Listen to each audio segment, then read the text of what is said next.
Here we go. One step at a time, don't be living on the line. In this lesson, I'm going to walk you through the steps on how to create a good outline for your IB Economics internal assessment. If you haven't already watched the first lesson in this series on getting started on your Econ IA, I suggest you pause this lesson and go watch that one now. All right, you'll notice that I have in front of me on the screen the notes, the comments that I put on my chosen article, which was about possible collusion in the US airline market.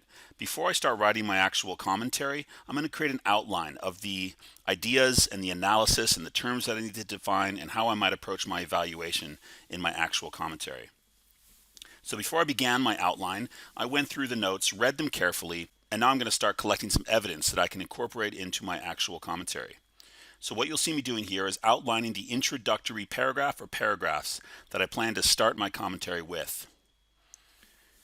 In any internal assessment's introduction, you must define some key terms. In this case, I'm going to define oligopoly. I'm going to give evidence that the US airline market might be oligopolistic. That includes the concentration ratio, which I was able to calculate from the chart included in the Economist article.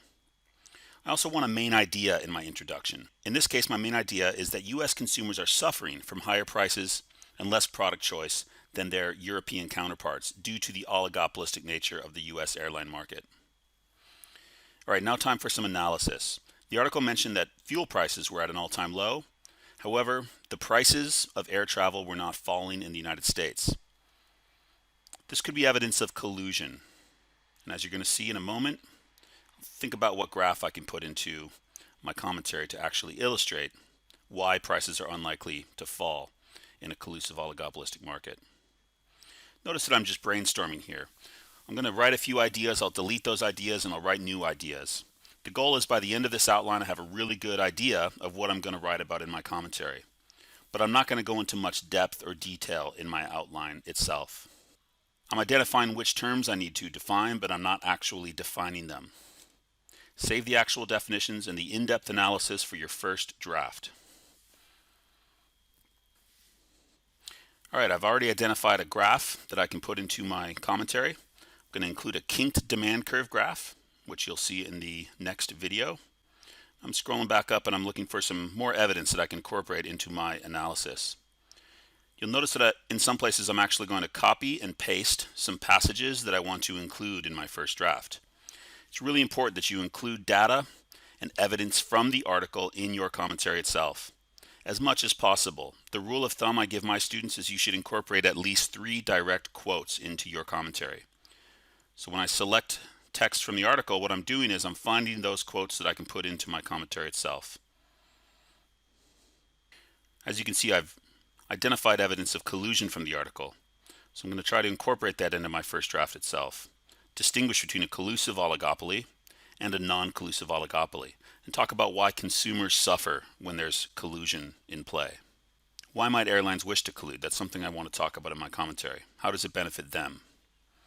All right, now I'm going to outline some of the evaluation I can do in my commentary. I'm going to frame my evaluation for this particular article around the idea that European travelers are paying much lower prices for their travel than American travelers are. The reasons for this is that there's more competition in the European airline market. So as you can see, I've found some quotes from the article that point to the increased level of competition in the European airline market. Lower profits for European airlines, fares that are falling, the potential entrance of new firms into the market. These are all important evidence pointing to the fact that the European air travel market is more likely monopolistically competitive. So that brings me to the potential graph I can use. A monopolistic competition graph showing that there is a lower price and less profits for European airlines compared to American airlines. I'm not drawing the graph while I create my outline, I'm just describing what that graph could show. So feel free to read along here, or pause at any time if you want to read more detail from my outline. Good evaluation in economics commentaries often explores potential solutions to any problems that have been discussed in the commentary itself. So I'm going to include some discussion of potential solutions. From the article, I know that there is a rule limiting foreign ownership of US airlines to 25%. So I'm identifying the possible solution revise that rule so that foreign investment in the U.S. air travel market can increase. City governments can cap the amount a single airline can control of its airport's spots. This would increase competition between routes in U.S. cities. So I'm just finding more evidence here. Copy and paste those quotes from your article that you can incorporate into your commentary. You want to think really strongly about your